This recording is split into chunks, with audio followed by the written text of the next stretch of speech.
Only a handful of undefeated teams remain in the Tri-Cities area 4 weeks into the high school football season. Welcome back to the Six Rivers Media Sports Huddle. I'm your host, JD Vaughn. Joining me, Andrew Smith, Brian Woodson, Jeff Birgefield joining us in spirit today.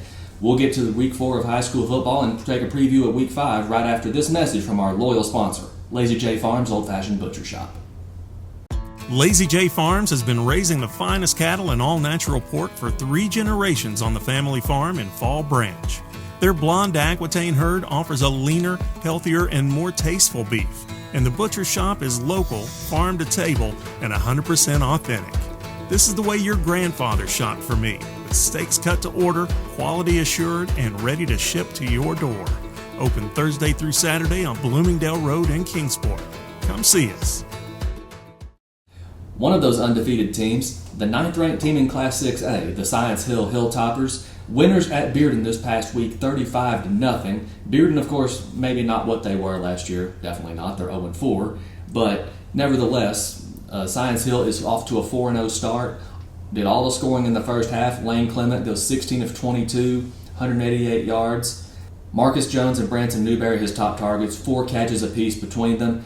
But one thing that gets overlooked is the Hilltopper defense. Held Bearden to 4 first downs and just 2 yards rushing. Science Hill gets the shutout win, 35-0 at Bearden. A Mountain 7 district game over in Gate City. Brian Woodson was there. Abingdon comes back to take the lead, but Gate City has the answer. Some guy named Bird. Yeah, Cory Bird was just terrific in the fourth quarter with 2 runs, a 77-yard touchdown run where he followed his blockers, did a beautiful cut across the field against the green, and just outran everybody to the end zone. Then later on, he added a 59-yarder going around the outside, just went right down the sidelines and outran everybody and had terrific blocking on both. That was the key, is the run game. They had 334 yards rushing, Abingdon had 56. Not only Cory finished for 203 yards, Walker Hillman had 129, including touchdowns of 34 and 15 in the first half. Defensively, they played really well. Eli Parson and Nick Yeomans both had 2 sacks and 2 tackles for loss. Played very well, and really, that's the first time they've beaten Abingdon. They've beaten them twice now since 2015, so it was a big win for Gate City. Yeah, it's a huge win to start out Mountain 7 play 1-0, especially after that heartbreaking loss at Dobyns-Bennett. Big win for the Blue Devils there. Andrew Smith, you were in Carter County. Hampton was ranked 6th in the state. Happy Valley, one of those undefeated teams left. They take care of business 39-0. How did they do it? Yeah, I don't know if anybody really saw that one coming. Not necessarily Happy Valley getting a win, but the way in which they did it was extremely impressive. They ran for 372 yards as a team.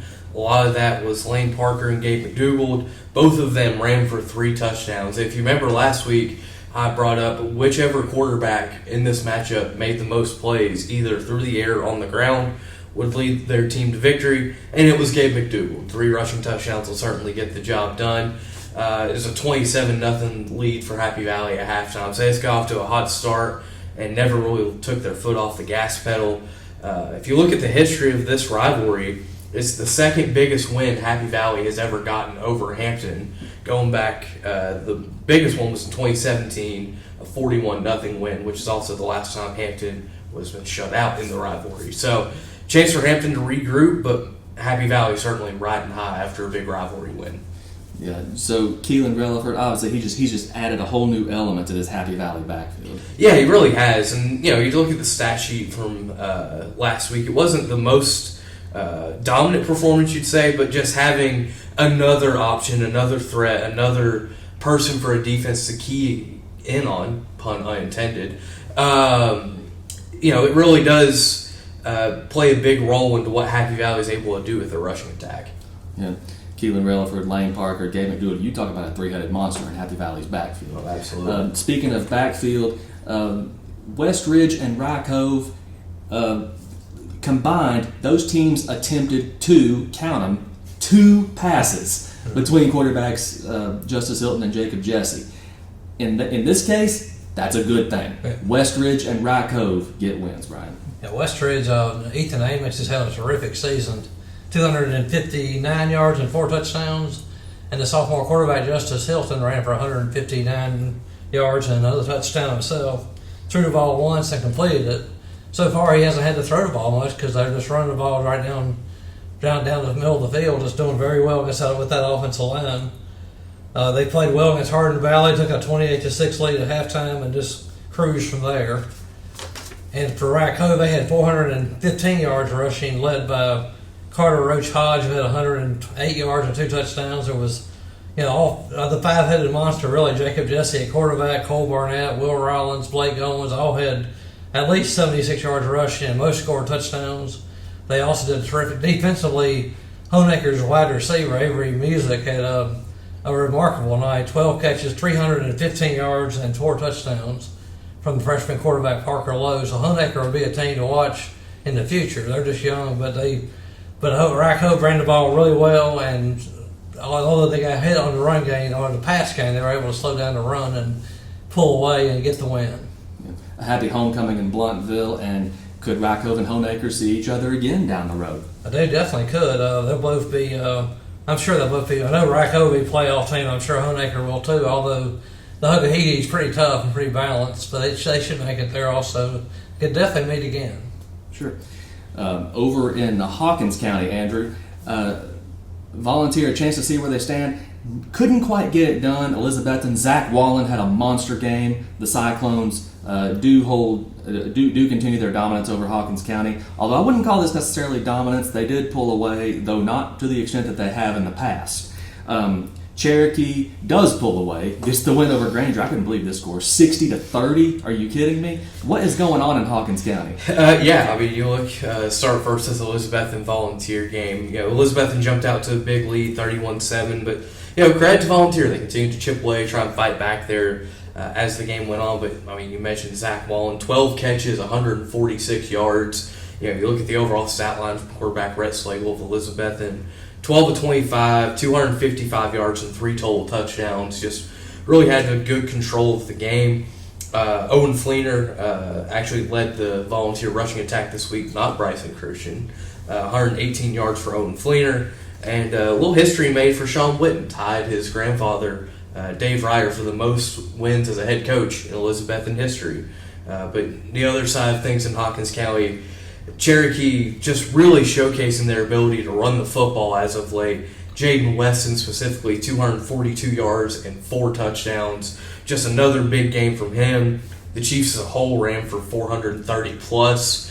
It was just a chance for the Chiefs to pull away. They outscored Granger 41-6 in the second half. So that's how you get to 60 right there. You just come out halftime firing and don't really let up from there. So two different results there in Hawkins County, but obviously if you're a Volunteer, you can still build a lot even in a loss like that. Sure. And I have to admit, Elizabethon is throwing the ball a little more than I expected this year. Now, granted, they have the personnel to do it. Guys like Justin Whitehead, Zach Wallen, and a quarterback like Rhett Slagle. But I admit, maybe I'm a little surprised by how much the Cyclones have thrown it this year. Maybe we're just not used to that. But this year, well, you better get used to it because the Cyclones are coming at you. Over in Jonesboro, David Crockett, welcome back quarterback A.J. Wynn in this game. David Crockett defeats Morristown West for only the 3rd time in the history of that rivalry. The Pioneers get the win 29-27, stopping a late 2-point conversion. Big game for Sam Casey, 111 yards and a touchdown, but just as importantly, he was heavily involved on the defensive side. Multiple tackles for loss, I think 7 or 8 tackles overall, an interception, and a forced fumble for Sam Casey. David Crockett gets the win, the region win, over Morristown West, so a huge victory for David Crockett. Dobyns-Bennett, not so much. The Indians went on the road at 6th-ranked Oak Ridge. The defense did its part. Dobyns-Bennett won the turnover battle 3-0. Zabian Goodwin, a couple of forced fumbles, but Dobyns-Bennett unable to take advantage. Demillion Porter and Malik Howard both turn in their usual solid games. Porter goes for over 200 yards, though a lot of that came on a late touchdown run. But Oak Ridge gets the win 33-7 over Dobyns-Bennett.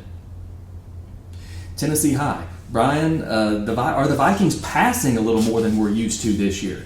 They certainly are, at least from my experience the last few years. Jack Richardson threw for 203 yards, which is very unusual for Tennessee High. And a lot of those went to Brandon Harper, who's a terrific receiver for them. Elijah Plumbar returned from injury, finally got to play this year and ran for 2 touchdowns. They had played a tough schedule to start the year, as they were 0-3 coming in, so they really needed to win. And Cocke County continues to struggle, and Tennessee High was able to get the shutout and perform well on offense. Yeah, sure. Baron Harper, just a monster game for him, wide receiver, 6 catches, 182 yards, like you said. Andrew, speaking of monster games, Colby Jones of Unicoi County throws for 188 and 3 touchdowns, rushes for 14 yards, another score. So it's not going to jump out at you on paper, but the way he distributed the wealth against Chucky Doak, Blue Devils get the win 49-28, but it was not that close. It really wasn't. It was a Unicoi County lead 34-6 at halftime. So, just kind of take your foot off the gas a little bit there if you're Unicoi County. But, yeah, it's a big region win for them to go get. They had almost 400 total yards of offense. So, Colby really able to distribute the ball well. And, you look after, losing a heartbreaker the week before to Gatlinburg-Pittman, a good chance for them to rebound and get a win in region play like they did. Chucky Doak, certainly not a bad Region 1 3A team, but Unicoi County just continuing to show why they're one of the best teams in the region, even if they're still maybe a half step behind Gatlinburg-Pittman still. Well, sure. Twin Springs gets the win this week. The Titans defeat Pineville, Kentucky 51-14.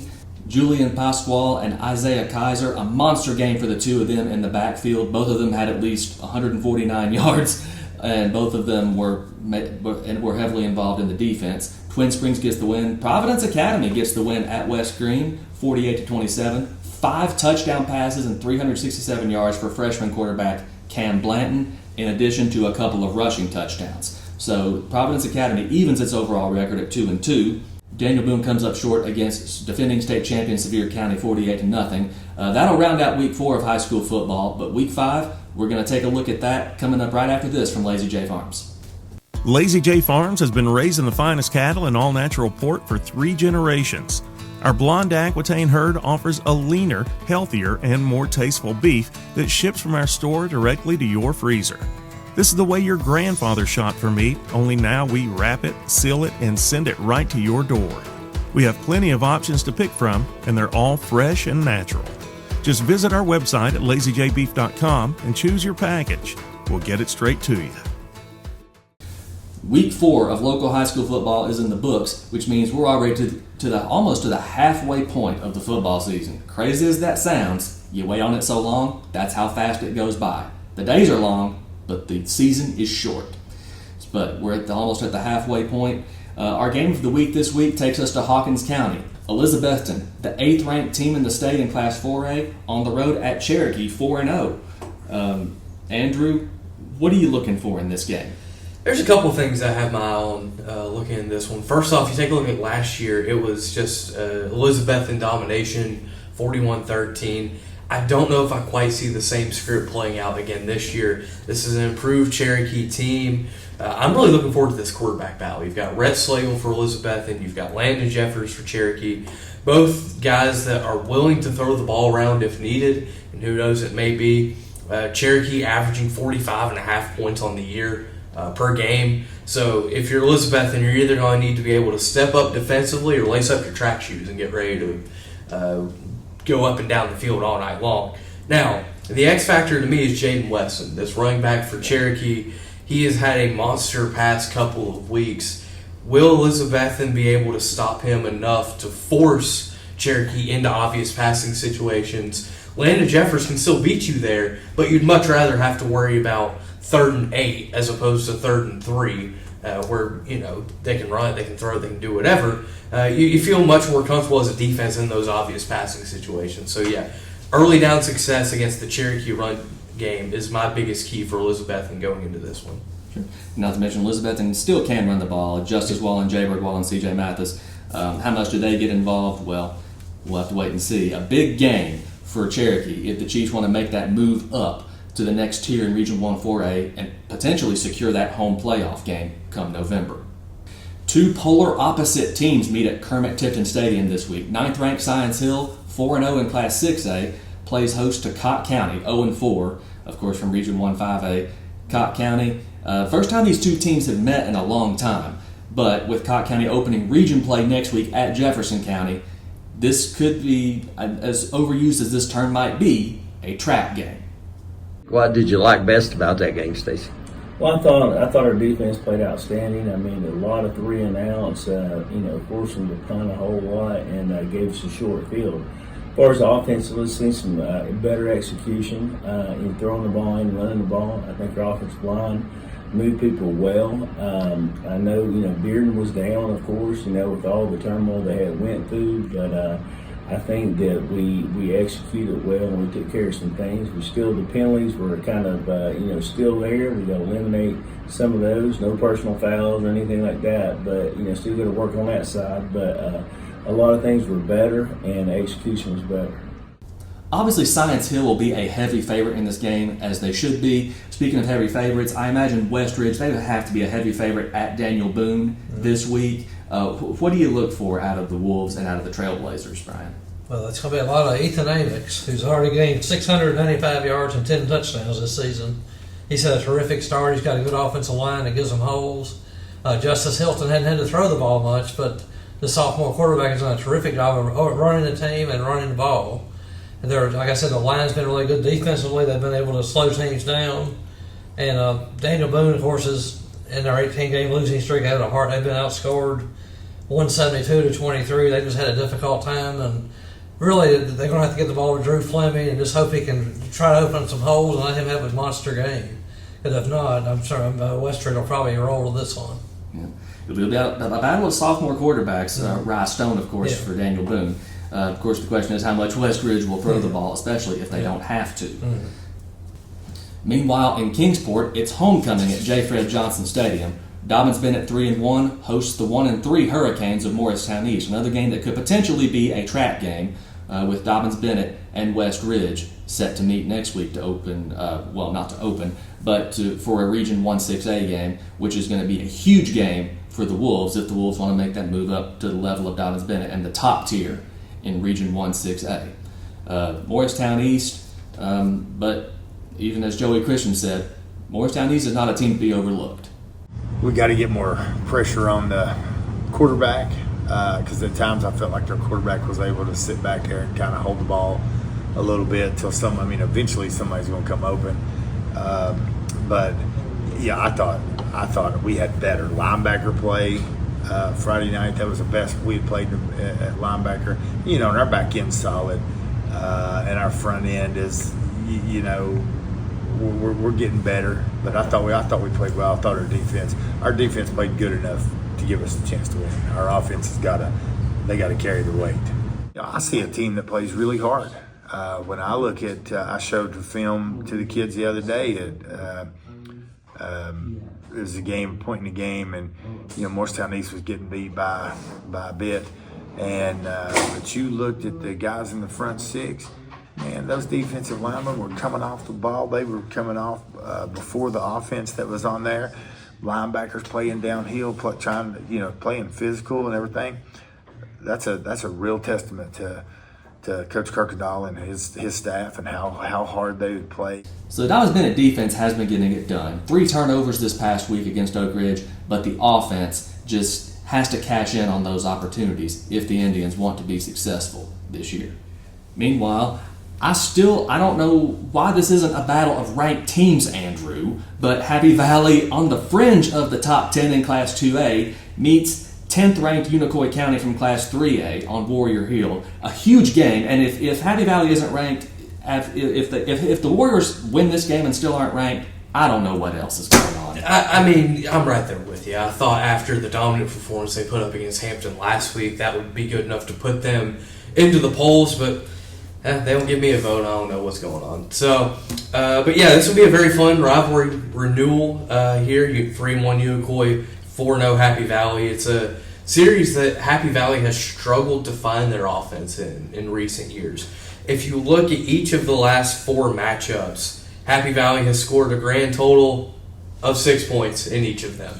So if you want to get the upset here, you're going to need to be able to do a little bit more offensively, but I think this is a team that can. This is a rushing attack that's averaging over 300 yards per game as a team in Happy Valley. Meanwhile, You've got a more balanced attack, even more potentially of a passing attack. With Unicoi County coming in, we talked earlier about what Colby Jones was able to do, distributing the ball all over the place for Unicoi County last week. This will be a fun one. You would think if Happy Valley can win, surely to goodness they can finally get ranked. If not, I don't know what we're doing here. But it should be a fun one up on Warrior Hill for sure. Yeah. Now, of course, Jason Jarrett will give us the coach speak. It's not about the state rankings, it's about the playoffs and yada, yada, yada. But there's got to be something there. Yeah, and I think part of it, too, is like they're in Region 1-2A where there are only 4 teams. So you know you're going to the postseason anyway. So you've got to continue to find ways to motivate your guys and get them fired up for big games. And, well, use a potential slide of the polls would certainly be a way to do that. Yeah. Speaking of the postseason, David Crockett obviously takes a big step toward that with past week's win at Morristown West. This week, the Pioneers go to defending state champion Sevier County. But another game from Region 1-5A, or involving Region 1-5A at least, Tennessee High and Virginia High, Brian. Yes. Yeah, this game, this is a 111th meeting between these two schools. Tennessee High has a 75-30-5 advantage, and they've won. This series was stopped in 2019 by Virginia High. They just didn't feel like they were being competitive. They wanted to try to play some other teams, and so they've lost. Tennessee High has won 21 of the last 22. So only win was in 2011. Ironically, if the casino decides to want to do betting on high school games, Virginia High might actually be either favored or really close in this game. They're playing really well. They're 4-0. They beat some pretty good teams in Virginia. Tennessee High is 1-3. Well, they've lost 3 games to 3 really good teams, and then beat Cott County. So this should be a really interesting game. For both teams have won this game back for a long time. The two coaches are really close. They played ball together at Emory Henry. So they wanted this game to come back. Last year they did bring it back as a scrimmage. This year they brought it back as a real game, and hopefully it'll stay this way. In recent years, Tennessee High has just blown the doors off Virginia High. But this year I think it's going to be close and competitive. It could come down right down to the last few minutes. Yeah, it just doesn't feel right without Tennessee High and Virginia High, does it, Brian? No, I mean, you've covered that rivalry for years, I imagine. Mm-hmm. Volunteer, the Falcons looking to bounce back. A region game this week on the road at Seymour. The Eagles 2-2 overall. Greenville undefeated, 4-0, ranked 3rd in the state. They are on the road at winless Sullivan East. So obviously Sullivan East is going to do what the Patriots do, throw the ball around and just try to get something going offensively against the Green Devils. They haven't had much success lately. History obviously not on their side, but one thing's for sure: Peyton Lingerfeld and that offense, they're going to throw it around until that clock hits 0.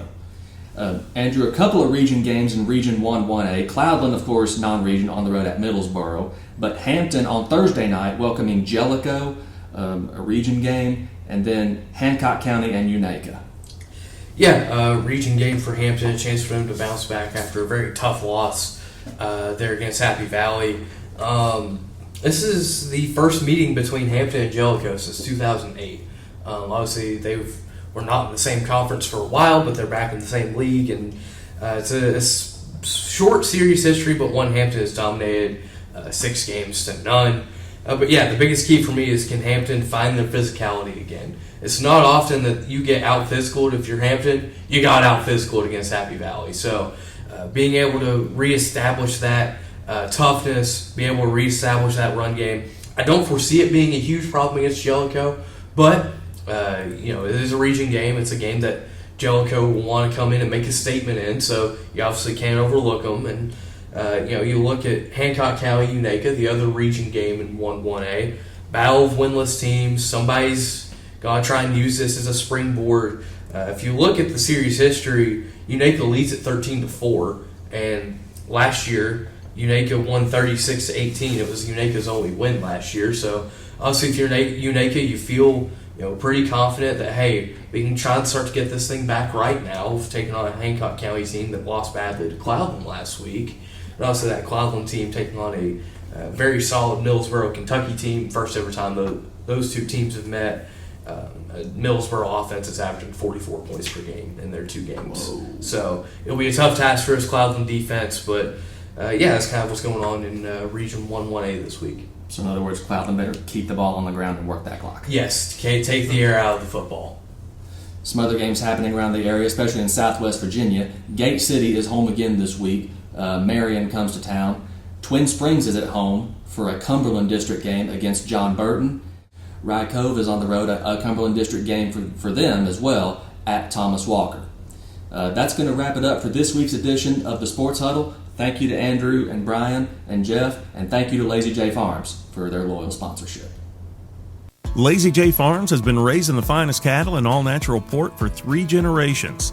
Our blonde Aquitaine herd offers a leaner, healthier, and more tasteful beef that ships from our store directly to your freezer. This is the way your grandfather shot for meat, only now we wrap it, seal it, and send it right to your door. We have plenty of options to pick from, and they're all fresh and natural. Just visit our website at lazyjbeef.com and choose your package. We'll get it straight to you.